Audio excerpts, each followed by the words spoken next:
Sa wikang Hebreo po yun.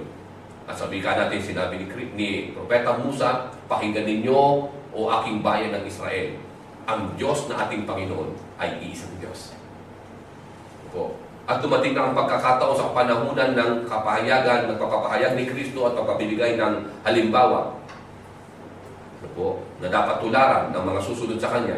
Tinanong din siya na kapanahunan niya ng isang metaphorical na katanungan. Tinanong siya at siya in-address bilang isang guro. Guro, sino po ba ang Diyos? Sino po ba ang Panginoon? At malinaw din po sa inyong aklat na Biblia pinaniniwalaan ng ating mga kapatid na Kristiyano na sumagot si Kristo. Matatagpuan po natin yan sa Marcos 12, talatang 29. Impact yung pong salita ni Jesu Kristo ay verbatim na inulit niya lamang kung ano ang sinabi ni Musa o ni Moses sa Deuteronomy. Marcos 12, talatang 29 po. Sabi ni Jesu Kristo, Shema Israelo, Eloheinu Adonai Echad. Pakinggan niyo kayong mga leader ng Israel. Ang Panginoon na ating Diyos ay iisa. So very clear, crystal clear po, na pagpapatunay na kung ating aalamin, ang aral ni Jesu Kristo ay aral ng mga naunang mga propeta. Katulad ni Moses nga po, nila Abraham, at ang kanilang aral, pinakasentro, ay ang ipakilala sa sangkatauhan o bayan na pinagsubuan sa kanila na iisa lamang ang Diyos. Eh, tanong natin Antikristo nga ba si Propeta Muhammad sallallahu alaihi wasallam kasama ng kanyang mga followers sa tinatawag na Muslim? Ano po? Dahil kung kaiba ang aral na dala-dala ni Propeta Muhammad, tiyakan Antikristo nga si Propeta Muhammad. Ano po? Ngunit tanungin natin si Propeta Muhammad, impact ang nagtanong pa sa kanya ay isang Hudyo. Sabi ng Hudyo ito sa kanya, mayroon din pangyayari na nagtanong sa kanya isang Kristiyano. Tinanong siya, Muhammad, sino ba ang Diyos? Ilan ba ang Diyos? Malinaw po ang sabi ng Propeta Muhammad dahil siya hindi siya marunong magbasa, hindi siya marunong magsulat, naghihintay siya ng revelasyon sa pamamagitan ng paghahatid ng mensahe ng Diyos. Paghahatid ng Diyos at ibibigay kay Arkanghel Gabriel ay i-recite lamang ito ni Propeta Muhammad sa pamamagitan ng dikta ni Arkanghel Gabriel. At nang dumating ang mensahe, tinanong ng mahal na propeta, sino ba yung nagtanong sa akin kung sino ang Diyos at ilan? Sabi nung nagtanong ako po, sabi nung mahal na propeta, pakinggan mo, sabi ng mahal na propeta, aking ipapahayag sa iyo, Kul huwallahu ahad. Ang Diyos ay iisa. Si Musa, nakapanahunan niya, ang sabi niya, ang Diyos ay ehad, nag-iisa. Nung kapanahunan, o ni Moses, nung kapanahunan Jesus Christ, ganun din inulit niya lang. Sabi niya, ehad. Sa wikang Aramaik naman ng wika ni Jesu Kristo. At sa wika naman ni Propeta Muhammad, tinanong siya kung ilan ang Diyos, sabi niya, ahad. Sa wika ni Moses, na wikang Hebreo, ang pinahayag sa kanya, sabi niya, ni Moses ay, ang Diyos ay ehad. Pagdating kay Jesu Kristo po, na siyang pinakasentro ng paksa na aking tinatalakay, ganun din ang aral ni Kristo, ang Diyos ay ehad. Pagdating kay Propeta Muhammad, ay ahad. Ang tatlong wika po ito, Hebreo, Aramaik, at Arabic, ay magkakapatid na wika. Ang tawag po dito ay Semitic language. So, ang Hebreo po ang lolo, ang Aramaik na wika ni Jesu Kristo ang tatay, at ang Arabic naman ang apo. So, pare-pareho lang po ang wikang ito. Impact pati ang pagsulat po dito ay pare-pareho lang. Ano po? So, walang dapat pagtalunan ang mga naunang mga sugo. Ang aral, iisa lang ang Diyos, katulad ni Moses, kasama na si Jesu Kristo sa bagong tipan, sumanya ng mga kapayapaan, at pagdating sa huling sugo na si Propeta Muhammad at ang kanyang mga salalaw-salam, ang mga taong nasusunod sa kanya na tinatawag na Muslim, ay iisa lang ang Diyos. Ang nagkakaroon lang po tayo ng konting problema ay tama po ba ang pagkilala ng mga Muslim kay Jesu Kristo? Dahil kung tama ito, lumalabas, hindi po sila Antikristo. Tama rin po ba ang kanilang pagkilala sa mga aral na itinuro ni Jesu Kristo? Kung tama, lumalabas po, absolutely, hindi po Antikristo ang mga Muslim. Kundi lumalabas, sila pa ang tunay na follower ni Jesu Kristo.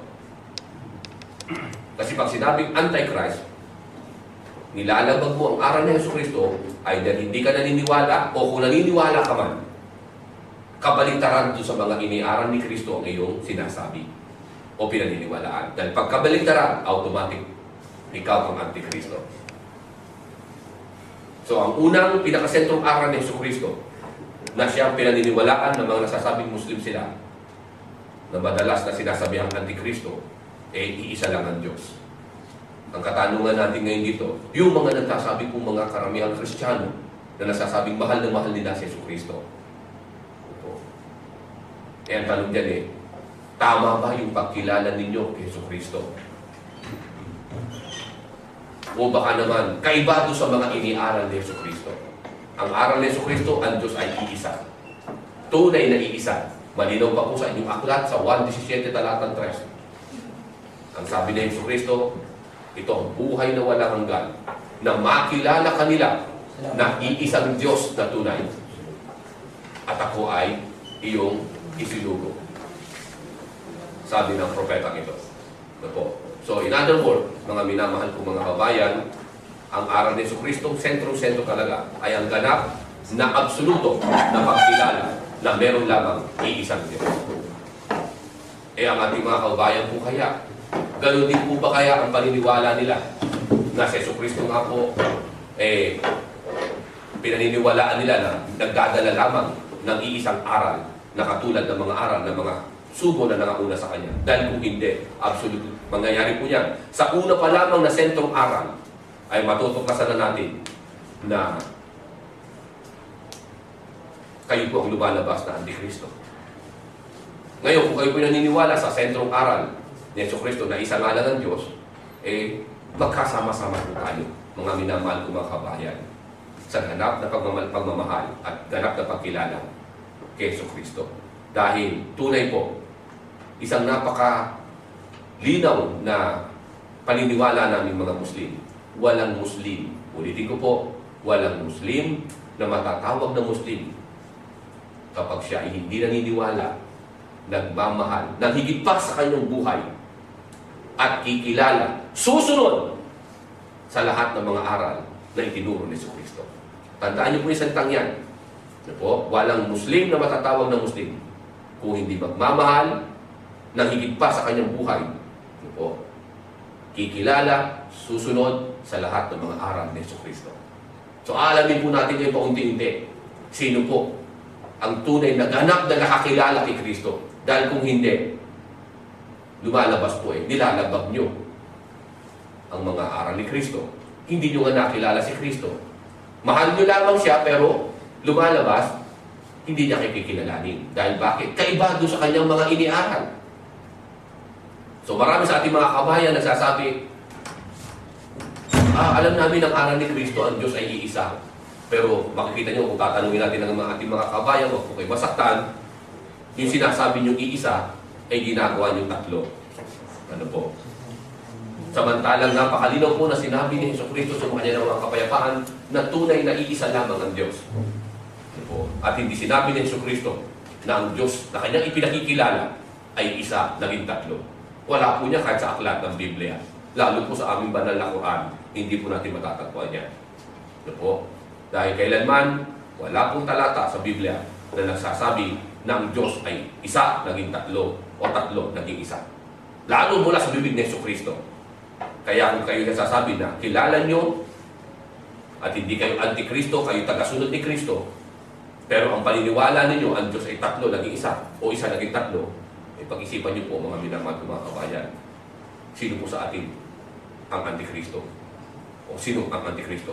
Yung Muslim na naniniwala na tunay na isa ang Diyos lamang, na siyang aral ni Kristo, o yung mga taong nasasabing sila ay Kristiyano, ngunit ang aral naman nila ay kaiba doon sa mga aral na iniaral ni Jesucristo. Another, yung katayuan ng ni Jesucristo sumakanya ng mga kapayapaan, bukod doon sa aral, dito po napakalaki na sensitibo na sa katayuan po. Ang mga Muslim ay naniniwala na siya ay propeta, anak siya ni Maria.